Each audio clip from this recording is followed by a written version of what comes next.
사랑하는 성도 여러분, 우리가 살아가는 이 세상은 참으로 녹록지 않습니다. 살다 보면 누구나 예외 없이 낙심과 좌절의 순간을 마주하게 됩니다. 질병의 고통, 경제적인 위기, 깨어진 인간관계, 미래에 대한 불안감, 이런 우리는 말할 수 없이 많은 일들을 겪으며 우리는 날마다 낙심할 수밖에 없는 수많은 이유에 둘러싸여 살아가게 되는 것입니다. 그러나 오늘 이 아침에 여러분에게 가장 먼저 선포하고 싶은 영적 진리가 있습니다. 그것은 낙심은 환경의 문제가 아니라 우리가 내리는 선택의 문제라는 것입니다. 환경이 아니라 선택이다. 많은 사람이 낙심에 빠지면 어쩔 수 없었다고 말합니다. 상황이 이런데 어떻게 낙심하지 않을 수 있느냐라고 항변을 하지요. 심지어 어떤 사람들은 낙심과 절망의 상태를 당연하게 여기고 또 그것을 또 방어하면서 다른 사람들로부터 동정과 관심을 얻는 도구로 삼는 사람도 있다는 것이죠. 자, 여러분. 근데 성경은 오늘 우리에게 분명히 말합니다. 우리는 그 자리에 머물러 있을 수도 있고 아니면 그 자리에서 일어나기로 선택할 수도 있다는 것입니다. 낙심은 우리가 계속 머물기로 선택할 때만 우리를 지배할 수 있다는 것입니다. 특히 예수 그리스도를 구주로 고백한 저와 여러분, 하나님의 자녀들에게는 낙심의 상태에 머물러 있을 그 어떠한 정당한 변명도 없다는 것입니다. 왜냐하면 우리에게는 우리를 절망의 수렁에서 건져 올리시는 위대하고 놀라우신 격려의 하나님, 위로의 하나님이 계시기 때문입니다.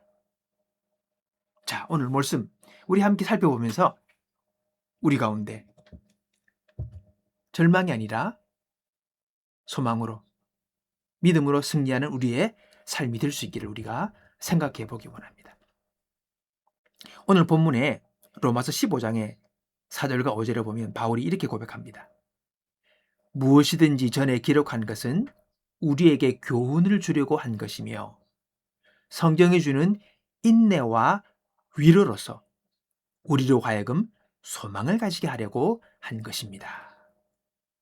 자, 오늘 바울이 여기에 두 단어를 아주 긴밀하게 연결하고 있습니다. 바로 인내와 위로, 이 두 단어입니다. 오늘 이 두 단어는 바늘과 실처럼요, 함께 움직입니다. 인내는 뭡니까? 포기하지 않는 거죠. 견디는 겁니다. 멈추지 않는 겁니다. 가장 쉬운 길을 찾는 것이 아니라 어떤 대가를 치르더라도 하나님을 신뢰하며 계속 걸어가는 것. 이게 바로 인내입니다. 위로는 뭡니까? 우리에게 영감을 주고 동기를 부여하며 다시 일어설 수 있는 영적인 에너지를 불어넣어 주는 겁니다. 이게 바로 위로예요. 사도 바울은 고린도전 후서 1장 3절과 4절에서 동일한 고백을 합니다. 하나님을 가리켜 모든 위로의 하나님이다. 그렇게 부릅니다. 여기에 성경에 쓰인 이 원어는요, 파라클레시스라는 말입니다. 이 말은 로마서에서 격려, 고린도 후서에서는 위로로 번역이 되어 있어요. 그러니까 격려나 위로나 같은 의미라고 볼 수 있는 겁니다. 상황에 따라 조금 다르게 번역되었을 뿐이죠. 격려는요, 너는 할 수 있어 하고 힘을 북돋아주는 역동적인 에너지라면 위로는 상처받은 마음을 따뜻하게 감싸주는 부드러운 마음입니다. 우리 하나님은 우리를 곁으로 부르셔가지고 우리를 위로해 주시고 그리고 강하게 하시고 그리고 용기를 불어넣어 주시는 그러한 분입니다. 이 성경에 이 격려와 위로라는 단어가 105번이나 등장합니다. 무슨 말입니까? 하나님은 당신의 자녀가 낙심 속에서 그냥 우울해, 그냥 마음에 무거운 짐을 가지고 정말 뼈가 마르는 듯한 그런 삶을 살기를 원치 않으신다는 겁니다. 우리가 일어나기를 원하시는 거죠. 힘을 얻기 원하십니다. 우리가 용기를 가지기를 원하신다는 겁니다. 자, 그러면 우리가 믿는 하나님이 도대체 어떤 분이기에 우리를 완벽하게 격려할 수 있는가? 낙심의 순간에 바라봐야 할 하나님의 10가지 성품을 잠시 살펴보고 그리고 마무리를 우리가 짓도록 하겠습니다. 10가지 성품. 자, 우리 간단하게 제가 안 넘어가 보겠는데 여러분 한번 기억하면서 생각해 보시기 바랍니다. 첫 번째는 자비의 하나님입니다. 하나님은요, 자비로우신 아버지가 되십니다. 이 자비라는 말의 영적 의미는 하나님이 우리를 향해 몸을 굽히신다는 말이에요. 하나님이요, 저 멀리서 꼿꼿하게 서가지고 우리를 내려보는 그런 분이 아니라는 겁니다. 우리의 아픔과 눈물을 아시고 늘 우리를 향해 몸을 기울여서 오늘 우리를 자비롭게 바라보시고 우리의 상황이 어떤지를 살피시는 하나님이라는 겁니다. 그분은 자비의 하나님입니다. 두 번째는요, 무소부재의 하나님입니다. 말 그대로 하나님은요, 어디든 계시다는 거예요. 이 말은 여러분이 그 어떤 낙심의 자리에 있을지라도 결코 하나님의 손이 닿지 않는 곳이 없다는 것입니다. 어떤 분은 부부가 사별을 하기도 하고 또 자녀가 멀어지기도 하고 또 친구들이 등을 돌려 철저히 혼자 남는 것 같은 그런 순간. 그런 순간에도 하나님의 영은 여러분 안에 계십니다. 여러분과 함께 한다는 거예요. 하나님이 지금 나와 함께 하신다. 이 임재의 확신, 나와 함께 하신다는 이 확신, 이것이야말로 낙심을 깨뜨리는 가장 강력한 무기라는 것을 기억하시기 바랍니다. 낙심하고 홀로 된 것 같은 그 시간, 하나님의 임재하심이 여러분을 붙드시는 놀라운 축복이 있기를 주님의 이름으로 축복합니다. 세 번째는요, 전능하신 하나님이에요.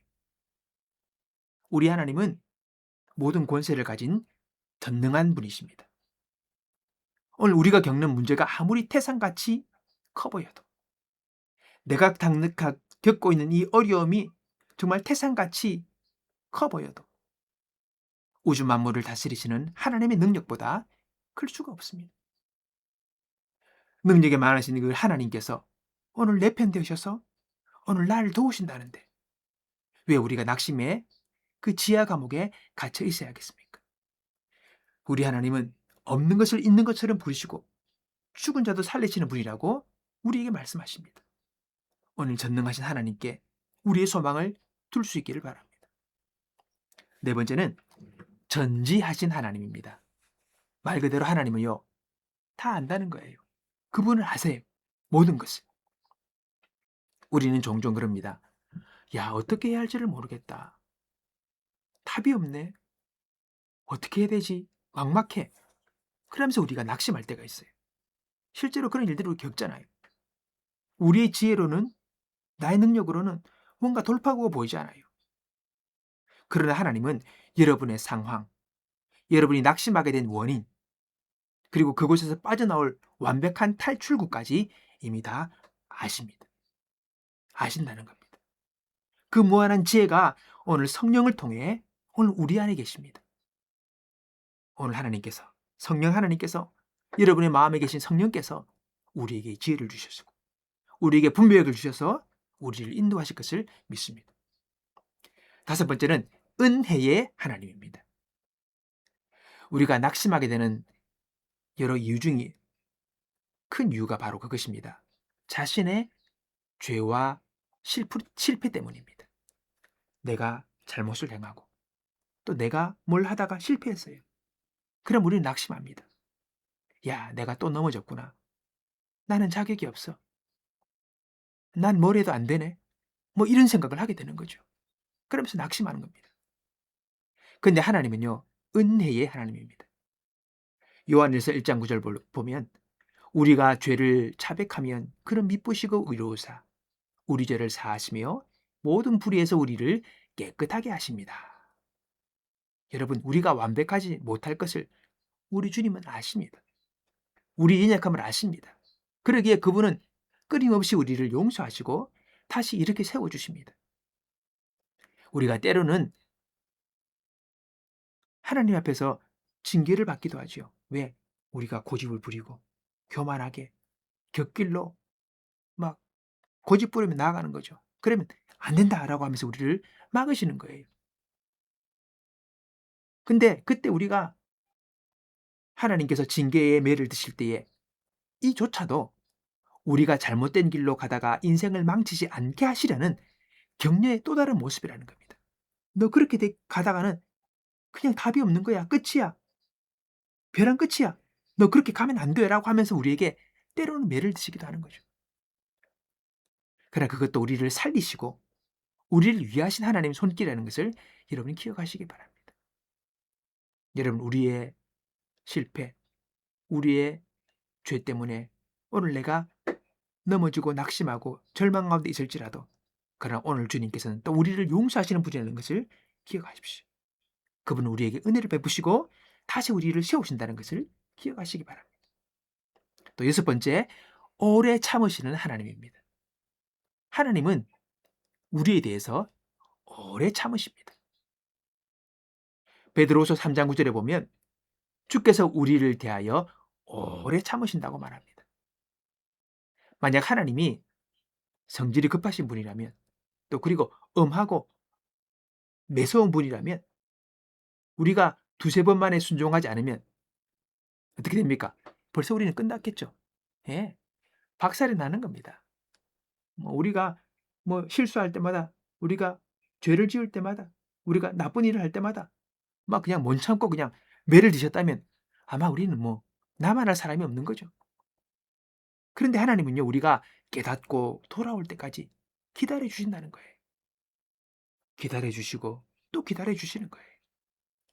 그래서 우리는 하나님은 오래 참으시는 분이라고 이야기하는 겁니다.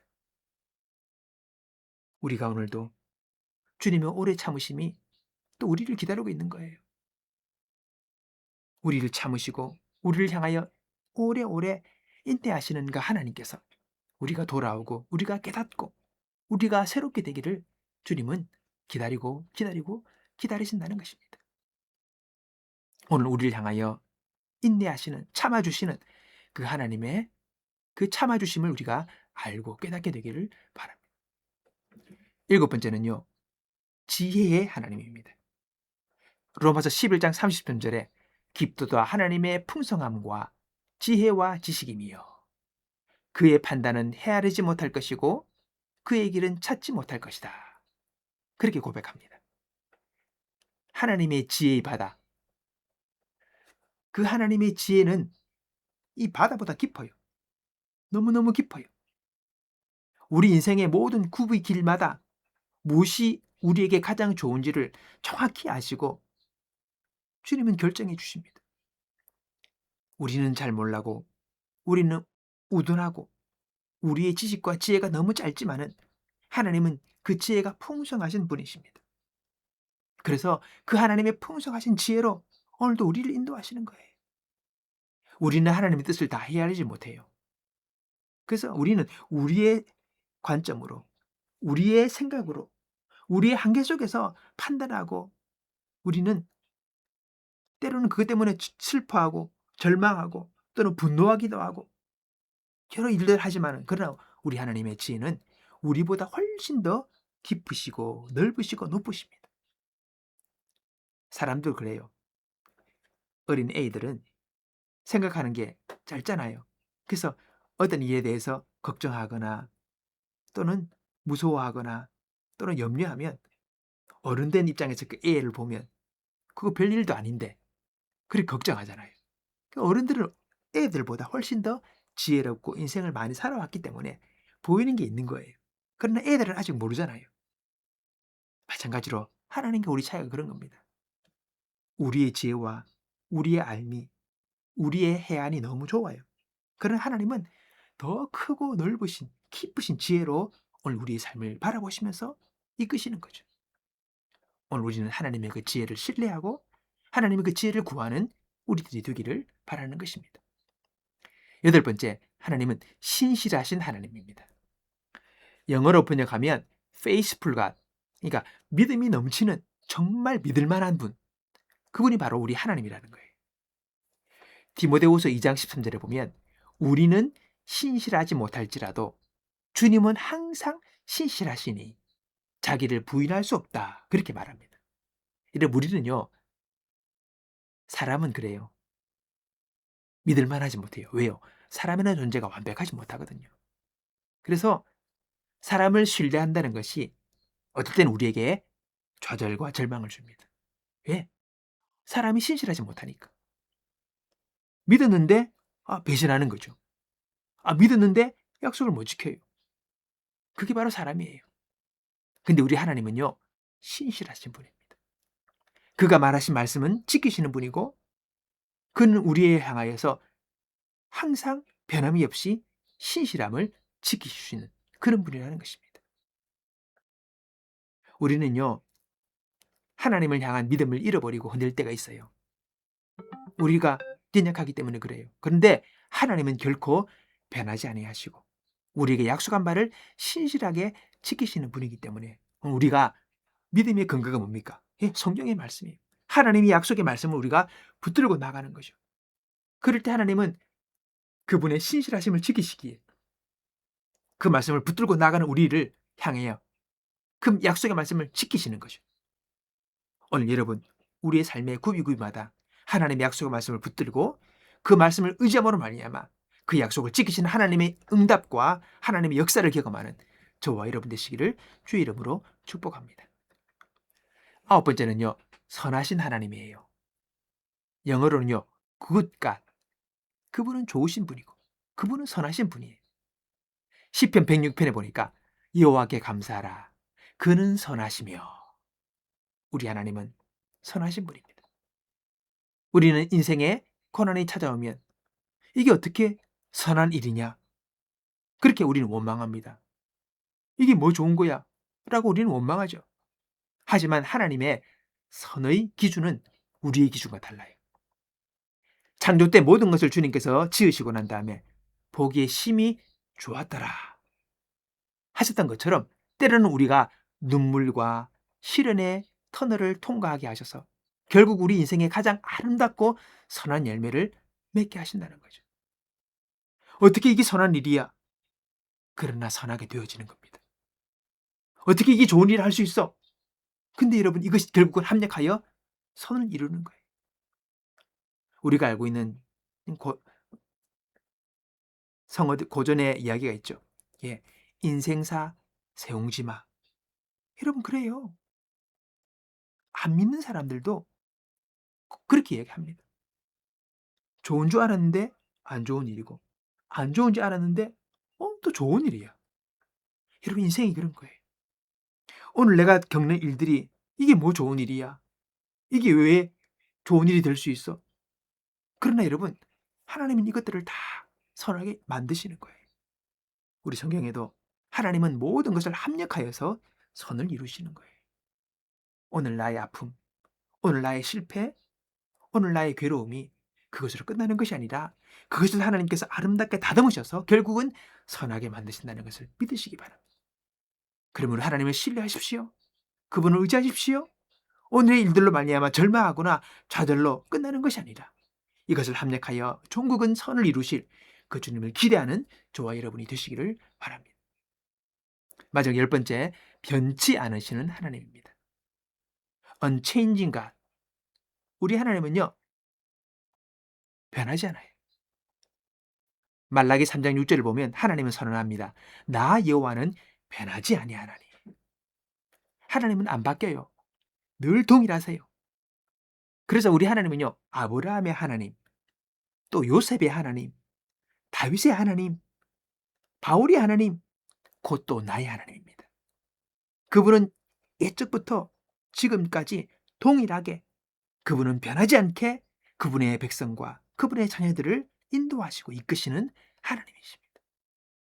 그분은 신실하게 인도하시고 오늘도 우리를 눈동자처럼 우리를 지키고 계신다는 겁니다.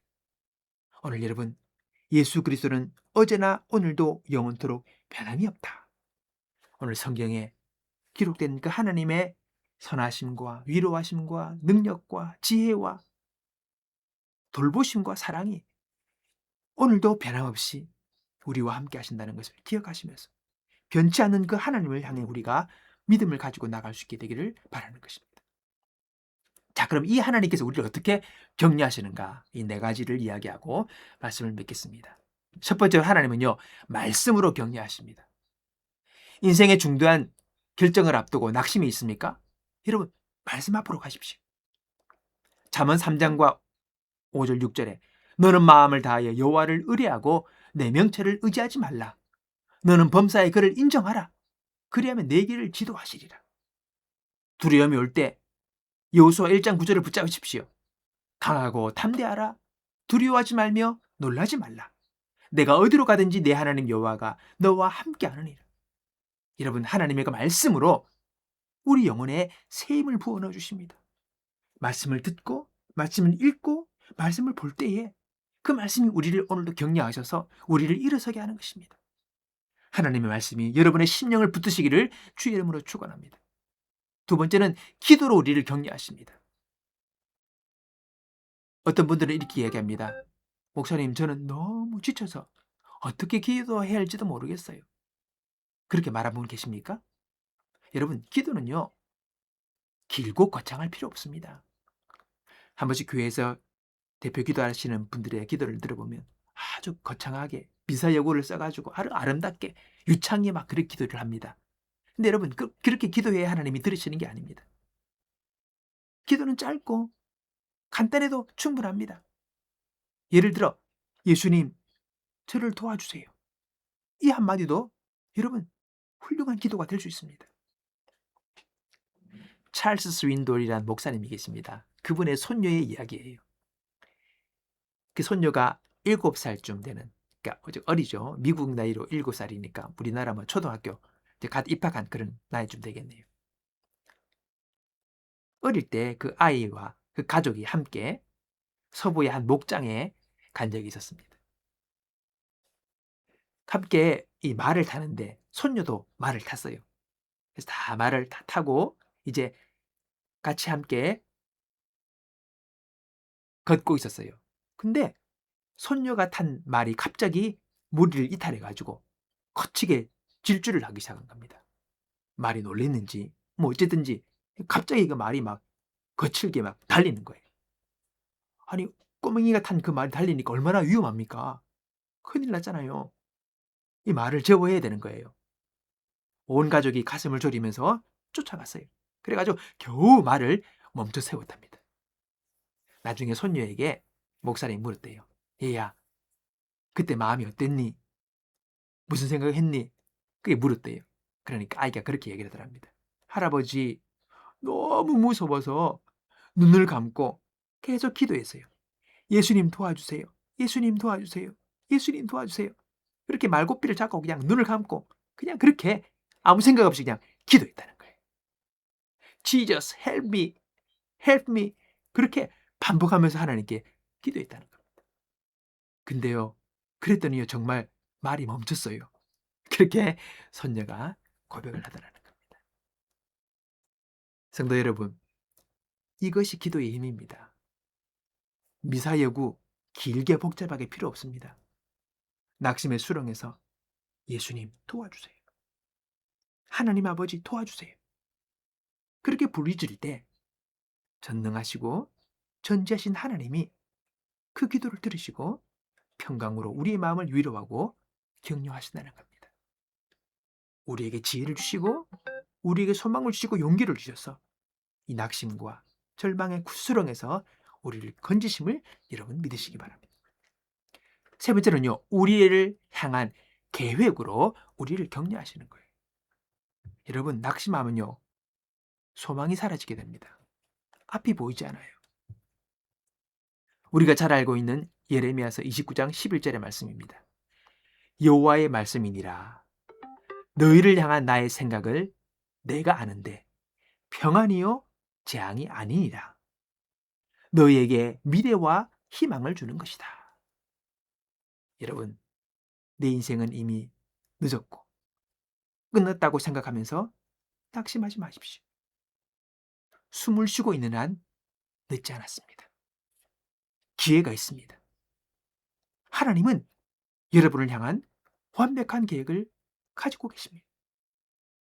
시편 32편 8절에 하나님이 이렇게 약속하십니다. 내가 네 길을 가르쳐 보이고 너를 주목하여 훈계하리로다. 우리 하나님의 눈이 오늘 저와 여러분을 주목하고 계십니다. 그리고 우리를 가르쳐 주시겠다고 합니다. 그분의 음성을 들읍시다. 그분의 말씀에 귀를 기울입시다. 그분 앞에 기도함으로 오늘도 우리의 마음을 고백하며 주님의 인도를 구합시다. 우리에게 가르쳐 주시고 우리를 향한 미래의 계획으로 재앙이 아니라 우리에게 미래와 희망을 주는 것이 하나님의 뜻이라고 하십니다. 오늘 그 미래와 희망을 마음속에 간직하시게 될 수 있기를 주의 이름으로 축복합니다. 마지막 네 번째로는요, 우리 주님은 믿음의 동력자들을 통해 격려하십니다. 하나님 우리를 홀로 신앙생활 하도록 두지 않으셨어요. 로마서 15장 1절에 보니까 믿음이 강한 우리는 마땅히 믿음이 약한 자의 약점을 담당해야 합니다. 그렇게 말합니다. 오늘 우리가 서로를 격려하는 것이죠. 또 서로를 위해서 기도하기도 하고요. 우리가 콜 모임을 통해서도 또 우리 교회 예배를 통해서도 또 우리가 믿음의 사람들의 개인적인 만남과 교제를 통해서도 하나님 우리에게 격려해 주십니다. 사람을 통해서 격려하시는 거죠. 사람을 통해 위로를 받기도 하고 그런 거예요. 오늘 여러분, 오늘 우리가 믿음이 약한 자들의 약점을 담당하면서 또 그들을 위해 기도하면서 또 그들을 격려하면서 또 하나님께서 우리를 절망해서 낙심해서 이렇게 세워지는 역사를 경험하는 저와 여러분이 되기를 바랍니다. 자, 말씀을 맺겠습니다. 사랑하는 성도 여러분, 오늘날 우리가 사는 이 세상의 뉴스를 보면 온통 낙심할 일천지들입니다. 그러나 세상 환경이 어떠하든 우리는 낙심하지 않기로 결정할 수 있습니다. 낙심은 환경이 주는 것이 아니라 내가 선택하는 것이기 때문입니다. 낙심의 자리에 주저앉아 내 상황이 이렇잖아 라며 절망을 정동하지 마십시오. 우리에겐 온 우주를 다스리시며 날마다 우리를 향해 몸을 굽히시는 선하고 전능하신 격려의 하나님이 계십니다. 위로의 하나님이 계십니다. 그 하나님을 개인의 구주로 모시고 살아가는 자녀들에게는 절망할 권리가 없습니다. 오늘 이 시간 낙심의 자리에서 믿음의 눈을 뜨는 저와 여러분이 되기 바랍니다. 그리고 내 안에서도 말씀하시고 기도를 들으시고 신실한 계획으로 나를 이끄시는 위로의 하나님을 바라보시기를 바랍니다. 예수님, 저를 도와주세요. Jesus, help me. 그렇게 기도했던 그 손녀의 기도를 우리가 생각해 봅시다. 여러분, 우리가 이렇게 주님께 기도하는 겁니다. 예수님, 저를 도와주세요. 하나님 아버지, 저에게 길을 열어주세요. 그렇게 우리가 외치며 믿음으로 전진할 때에 인내와 위로의 하나님께서 여러분의 삶에 놀라운 소망과 평강이 넘치도록 부어주실 것을 믿습니다. 그리고 또 우리에게 기회를 주시고 상황을 이끄시고 문을 여셔서 우리에게 소망과 미래의 삶, 희망의 인생을 우리 가운데 열어주실 것을 믿습니다. 이 영광스러운 격려의 하나님과 함께 승리하는 성도들이 다 되시기를 주님의 이름으로 축원합니다.